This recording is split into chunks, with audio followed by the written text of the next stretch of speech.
여러분 안녕하십니까? 들어서 중국 속까지 알아보는 팅동입니다. 니온 게이자이 신문이 일본 경제연구센터의 전망을 근거로 16일 보도한 내용에 따르면 한국의 1인당 명목 GDP가 2027년 일본을 추월할 것으로 예상됐습니다. 일본 경제센터는 2021-2035년 아시아 경제 중기 예측에서 일본의 1인당 명목 GDP가 2027년에는 한국에, 2028년에는 대만을 밑돌게 될 것이라 분석했습니다. 국제통화기금 IMF에 따르면 2020년 1인당 명목 GDP는 일본이 39,890달러, 한국이 31,954달러로 25%를 웃돌지만 해당 시점 물가가 반영된 1인당 명목 GDP가 2025년까지 한국은 연 6%가 성장하는 반면 일본은 연 2% 성장에 그칠 것으로 전망됐습니다. 일본의 유명 경제학자 노구치 유키오도 지난 12일 겐다이 비즈니스에 기고한 일본이 이대로 가다간 한국에 역전당한다는 취지의 심층 칼럼을 통해 비슷한 예측을 내놨습니다. 그는 한국은 일본보다 훨씬 부유한 나라가 되어가고 있다라며 각종 국제지표를 제시했는데 2020년 1인당 명목 GDP를 2000년과 비교하면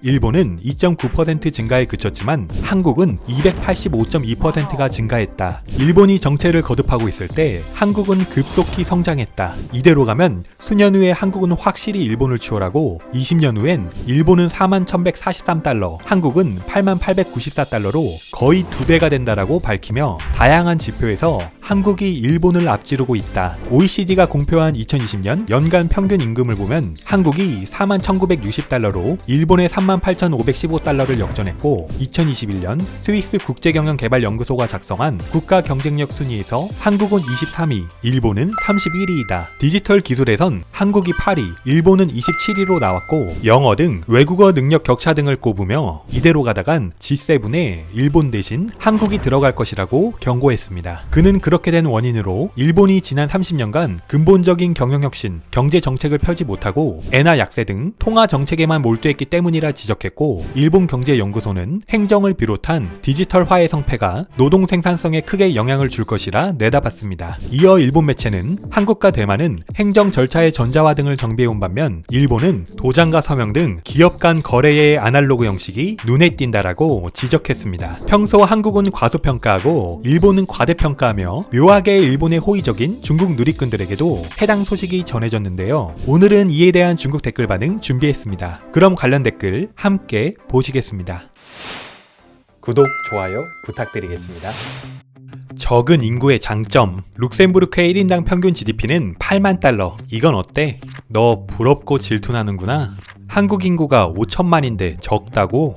인구 밀도는 우리보다 더 높아. 한국의 인구는 국토 면적에 비해 적지 않아.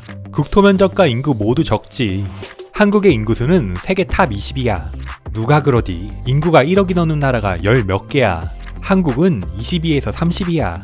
인구가 적은 장점. 남수단은 세계에서 가장 가난한 나라인데 인구가 1,000만 명 정도야. 룩셈부르크 인민들이 우리보다 더 편하게 사는구나. 몽골, 아프리카 같이 인구가 적은 나라들은 왜 발달하지 못했냐?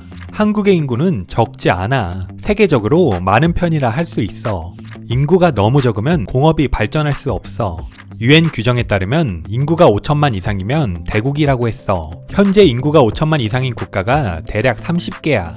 캄보디아는 인구가 1,500만인데 왜 발달하지 못했냐? 한국은 돈이 많은 것뿐만 아니라 과학기술과 군사 문화 등 모든 방면에서 실력이 약하지 않아. 임금은 한국이 이미 일본을 뛰어넘었어.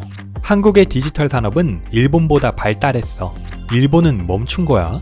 확실히 일본의 GDP는 최근 30년 동안 변한 게 없어. 앞으로 10년도 바뀌지 않을 거야. 행복한지 행복하지 않은지는 국가의 크기와는 상관이 없어. 에휴, 완전 맞는 말이야. 많은 사람들이 이해를 못하지. 한국 물가는 죽을 만큼 비싸서 한국인들은 사실 결코 부유하지 않아.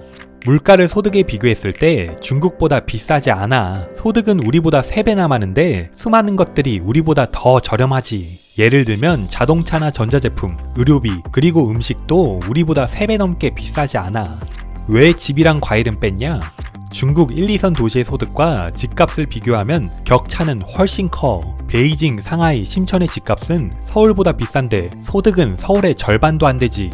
그리고 육류, 너 말대로 한우는 확실히 비싸. 하지만 한국인들은 수입 소고기를 먹고 중국보다 결코 그렇게 비싸지도 않아. 넌 한국의 소득이 우리의 3배라는 걸 알아야 해. 한국의 채소 가격은 우리의 4, 5배, 과일은 6배에서 7배지만 수많은 수입품들의 가격이 우리와 비슷해. 한국의 1인당 평균 소고기 소비량이 중국보다 3배 이상 많고 해산물은 중국의 1인당 평균보다 11배나 많은데 이건 어떻게 설명할래? 한국은 김이랑 미역까지 해산물에 넣은 거 아니야? 한국 드라마 보면 툭 하면 미역국이랑 김밥이 나오잖아. 명품 옷도 중국 특별 할인가가 한국 정가의 4배야. 이게 바로 격차지. 중국 1선 도시 물가도 죽을 만큼 비싼데 그럼 1선 도시 사람들 모두가 가난한 거냐? 일본과 한국 둘 다 1인당 평균 GDP에선 선진국인데 왜 서유럽만큼 돈이 없고 삶이 윤택하지가 않은 것 같지? 나는 한국이 매우 발달했는지 안 했는지에 대한 건 잘 몰라. 하지만 한국인들의 구매력이 중국보다 훨씬 높아. 겸손하게 말해서 한국의 1인당 평균 소득이 중국의 3배에서 4배야. 물가는 집값, 자동차, 전자제품, 의류, 생활용품 등 한국 물가는 중국하고 비슷해. 채소는 조금 비싸서 중국의 3배 정도고 육류도 돼지고기, 양고기, 해산물은 중국하고 비슷해. 의료, 교육, 사회보장 방면에서도 중국보다 좋고 어쨌든 예전에는 한국이 일본과의 차이가 아득히 멀었는데 지금은 후발주자가 선발주자를 앞설 정도라니 대단하다. 한국의 은퇴한 노인들은 모두 먹고 살기 위해 달리고 있고 중국의 은퇴한 노인들은 모두 광장에서 춤추고 있지. 한국인들은 맨날 김치밖에 못 먹고 일주일에 고기도 몇 번 못 먹는데 이런 국가가 일본을 뛰어넘을 거라니 100년이 지나도 뛰어넘을 수 없다. 일본에서 기러기 편대 이론인가? 뭔가가 나온 거 아냐? 일본이 영원히 대장 기러기일 거라고 말했었냐? 끝난 듯 곧 기러기 구이가 될 거야. 그건 1935년 정책이야. 지금이 그때랑 같냐? 그러니까 일본이 대장기러기 역할을 하고 싶지 않다는 거야. 언제부터 그랬대? 언제든 대장기러기가 되고 싶지만 그럴 수가 없는 거지. 당연한 거야. 한국의 1인당 GDP가 일본을 따라잡는다니 정말 다행이야. 시간은 매우 빨라. 한국 축하한다. 대만은 돌아오지 않는 한 저 수치는 절대 불가능해. 일본을 추월할 가능성이 없어. 한국도 정말 강해. 한국이 연 6% 성장? 오버한 거 아니야? 완전 가능해. 전 세계 경기가 회복하면. 한국은 작은데 주요 시장은 해외에 있어. 중국같이 이런 대국이 연 6% 성장하기가 갈수록 어렵지. 대국의 발전이 소국보다 빨라. 엄살 떠는 거냐? 2025년까지 한국이 연 6% 성장, 대만이 연 8% 성장한다고? 레알? 이런 판단은 무지한 거다. 바보도 아니고. 1인당 평균이니까 GDP 총량은 늘고 인구는 줄어들잖아. 인구가 마이너스 성장한다고 해도 1년에 겨우 몇천분의 1 감소할 뿐이라 1인당 GDP에 미치는 영향은 제한적이야. 다만 한국과 대만은 주로 전자제품을 생산하고 시장이 대부분 해외에 있어서 세계 경기가 회복하면 주문이 없을까봐 고민할 필요가 없지. 한국이 발전하면 일본도 발전해. 일본은 왜 한국이 자신들보다 앞설 거라고 말했을까? 일본은 GDP가 30년 동안 변하지 않았어. 한국 명목 GDP 성장 속도는 일본보다 빨라. 20년 전에는 그 누구도 한국의 1인당 GDP가 일본을 따라잡을 거라고 감히 말할 수 없었는데 이제 거의 얼마 남지 않은 일이 됐어. 이건 한반도가 3000년 만에 처음으로 동아시아 정상에 등극하는 거야. 미국의 선진국 지원이 없었으면 한국도 그저 그래. 에이, 중국은 1인당 신용카드 온라인 대출 1위. 그래서 일본이 한국과 중국의 TPP 가입을 막는 거야. 경쟁이 두려워서 자본을 까먹으면서. 일본은 하락하지 않으면 괜찮은 거야. 한국은 사과 한 개에 25원이야. 다른 나라의 우수함을 인정하는 게 그렇게 어렵냐? 대한민국은 삼성국으로 바꿔야 한다. 뉴스에서 한국이 몰락했다고 말하지 않았어?